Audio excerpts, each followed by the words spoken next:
Assalamualaikum warahmatullahi wabarakatuh.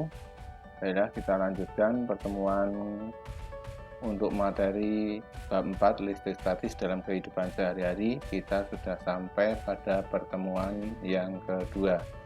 Ini adalah pertemuan yang terakhir untuk bab 4. Tujuan pembelajaran setelah mengikuti video ini, kalian dapat memahami pengertian beda potensial listrik, membandingkan potensial listrik dan penerapan listrik statis dalam kehidupan sehari-hari. Kita mulai dari beda potensial. Beda potensial itu adalah perbandingan besar energi listrik yang diperlukan dengan jumlah muatan listrik yang dipindahkan. Jika dituliskan dalam bentuk rumus, delta V sama dengan W dibagi Q. Dengan delta V adalah beda potensial listrik satuannya volt. Jadi kalau nanti ada besaran dengan satuan volt, itu adalah beda potensial listrik. Kemudian W adalah energi listrik satuannya joule. Jadi yang menggunakan satuan joule adalah W atau energi listrik. Sedangkan Q adalah muatan listrik dengan satuan kolom. Jadi yang bersatuan kolom itu adalah muatan listrik atau Q. Muatan positif memiliki potensial lebih tinggi daripada muatan negatif. Semakin banyak muatan positif, semakin tinggi potensialnya. Tetapi sebaliknya, semakin sedikit muatan negatif, semakin tinggi potensialnya.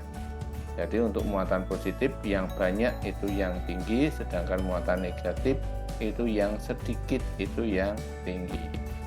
Elektron berpindah dari potensial rendah ke potensial tinggi, sedangkan arus listrik berpindah dari potensial tinggi ke potensial rendah atau sebaliknya. Sekarang untuk memperjelas pemahaman kalian tentang beda potensial, ada beberapa soal. Di sini ada dua buah benda A dan B. Masing-masing memiliki muatan, bisa positif, bisa negatif. Kalian tentukan antara A dan B. A-nya bermuatan positif 2, B-nya negatif 2. Maka potensial A dan B ini lebih besar yang A atau yang B. Ya, karena muatan positif itu lebih tinggi, maka otomatis lebih besar yang A atau potensialnya lebih tinggi yang A.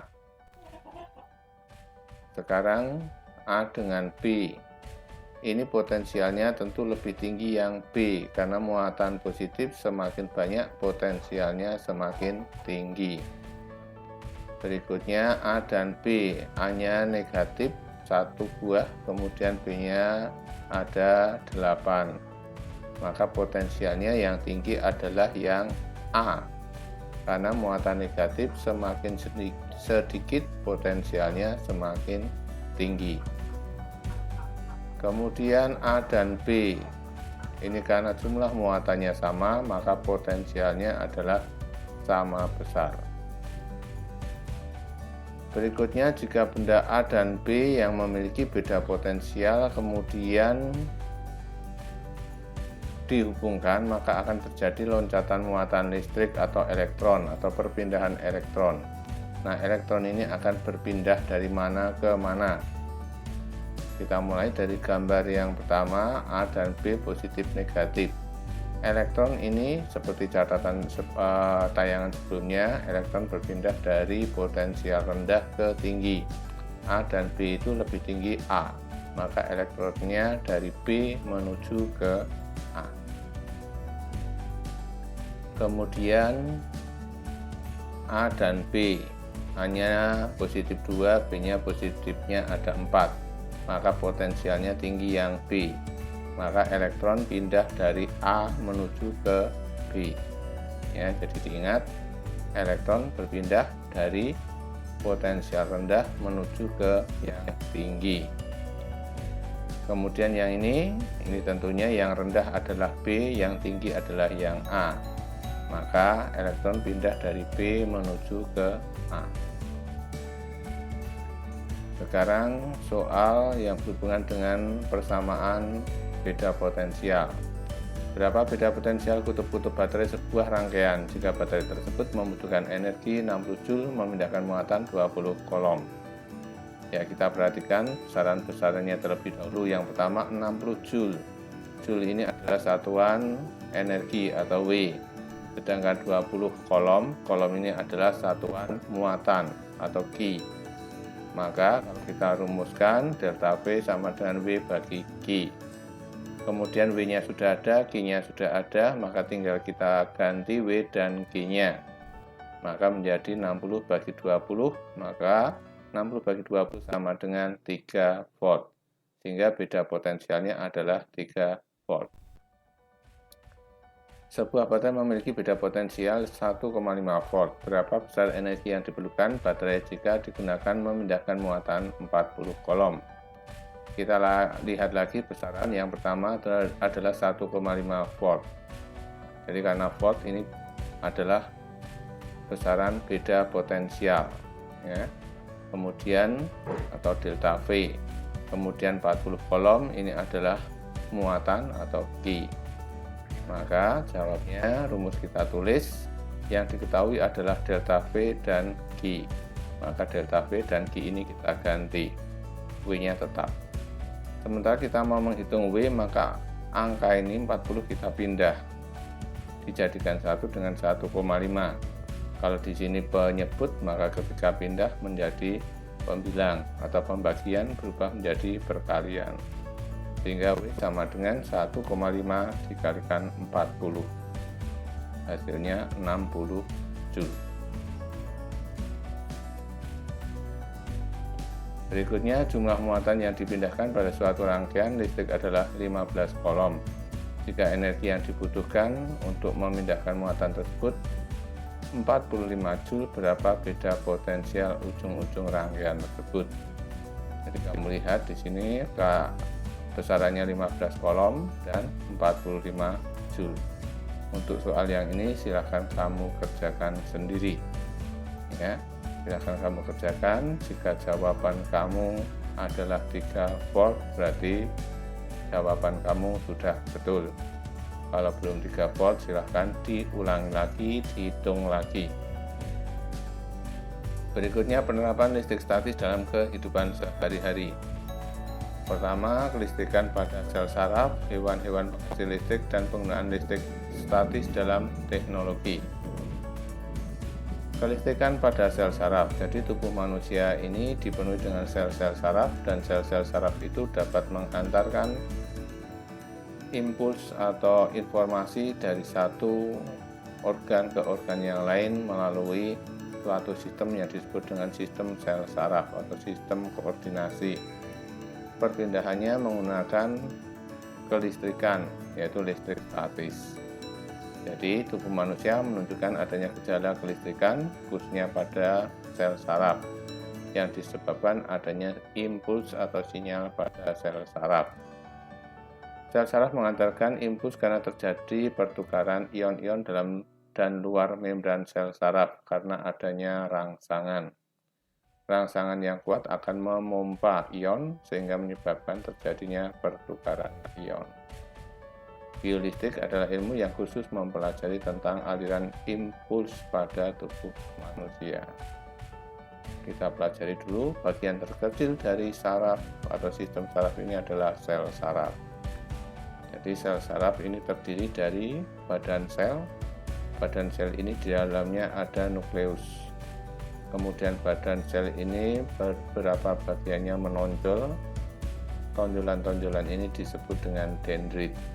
Kemudian ada juga tonjolan, satu buah tonjolan yang memanjang, ini yang dinamakan akson. Akson ini diselubungi oleh selubung mielin, dan di tengah-tengahnya terdapat sel schwann. Kemudian di antaranya ini ada bagian yang tidak diselubungi oleh selubung mielin. Yang tidak diselubungi oleh selubung mielin namanya nodus Ranvier. Kemudian ujung dari akson namanya ujung akson atau terminal akson. Jadi ini deskripsi lengkap beserta fungsi-fungsinya. Kalian bisa baca di buku paket, ya, mulai dari dendrit, kemudian badan sel, akson, mielin, nodus Ranvier, ya. Nah, itu untuk bagian-bagian sel saraf. Tipe-tipe sel saraf. Ada beberapa macam tipe sel saraf. Yang pertama bipolar, jadi untuk badan selnya di tengah. Kemudian unipolar, kemudian multipolar. Jadi kalau bi itu ada 2, kalau uni itu 1. Kemudian jadi akson yang keluar dari badan sel itu 2, ini 1.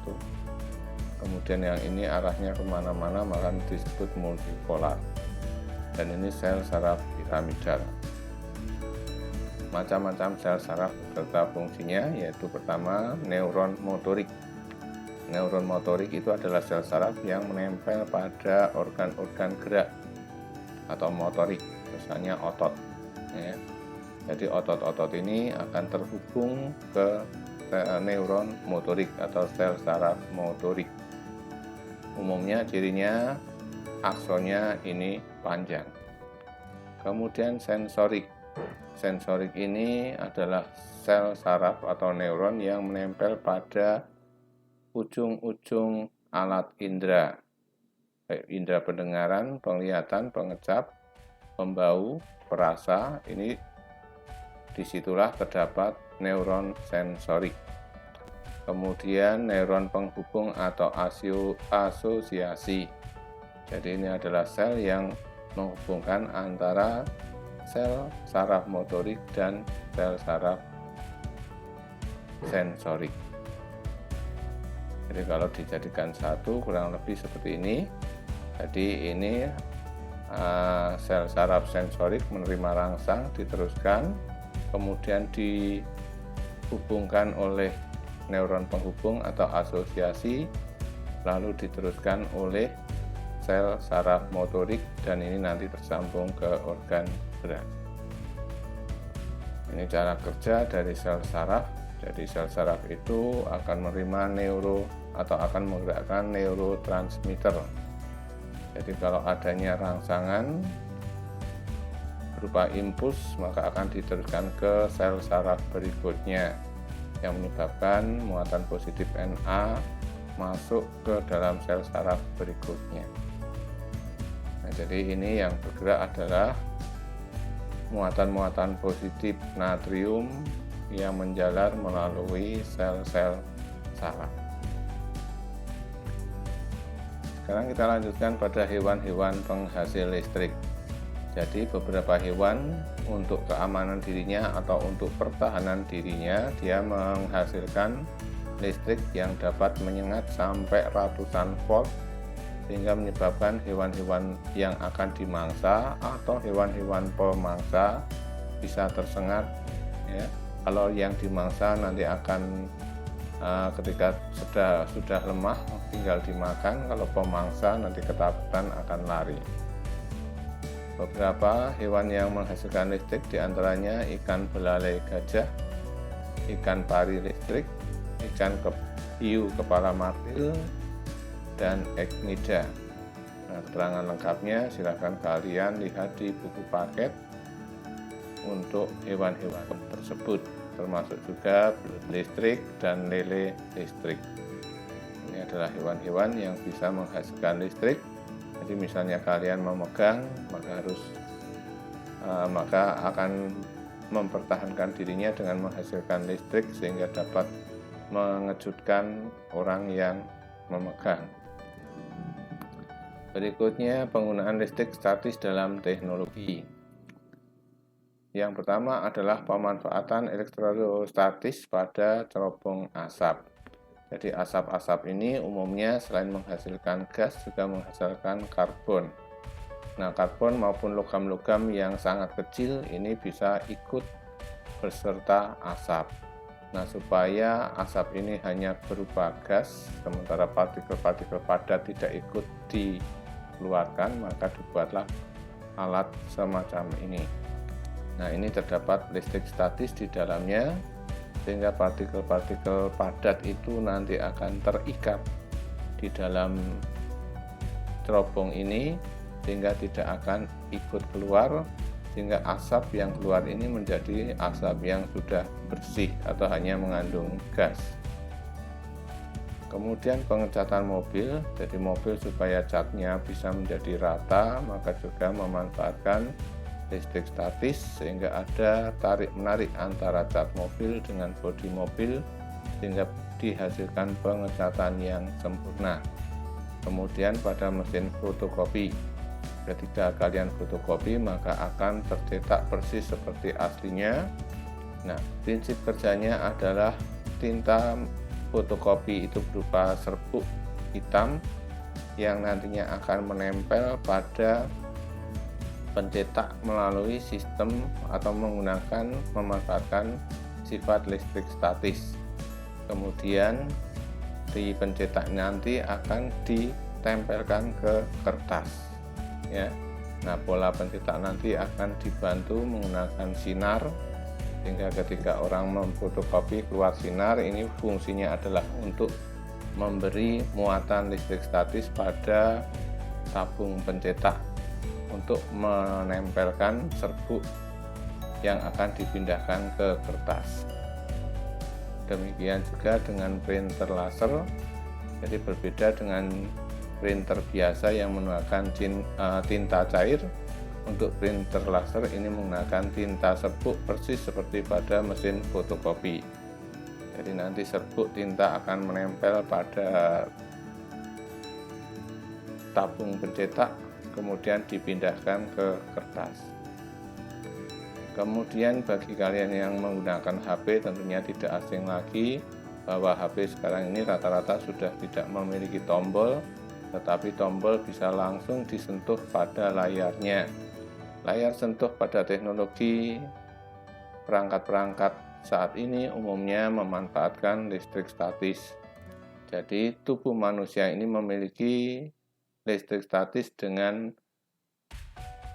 kekuatan tertentu yang diukur sedemikian rupa sehingga ketika menyentuh layar ini nanti akan mempengaruhi layar, dan layar itu akan mengetahui posisi di mana bagian layar yang disentuh oleh jari kita, sehingga nanti akan menjalankan perintah-perintah selanjutnya. Nah, demikian untuk materi listrik statis sudah selesai. Jangan lupa kalian absen menulis nama, nomor, dan kelasnya. Buat ringkasan di buku catatan kalian supaya lain kali kalian lebih mudah dalam belajar. Kemudian jangan lupa juga kerjakan tugas-tugasnya. Baiklah, sampai di sini. Assalamualaikum warahmatullahi wabarakatuh.